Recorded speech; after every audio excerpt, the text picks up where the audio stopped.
Hello गाईस, तर कशा आहात तुम्ही? तर तुम्हाला आषाढी एकादशीच्या खूप खूप शुभेच्छा. तर आज मी तुम्हाला रेसिपी शेअर करणार आहे उपासाचे आप्पे. तर बघू.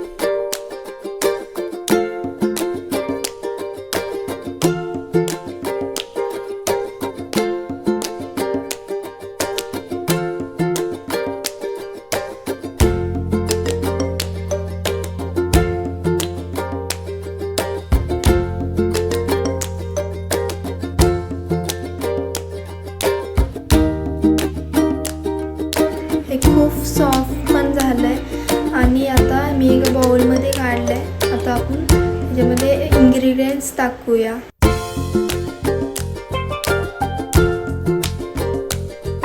आता आपण बघणार आहे उपासाची चटणी. ही चटणी खूप छान झाली, टेस्टी पण झाली.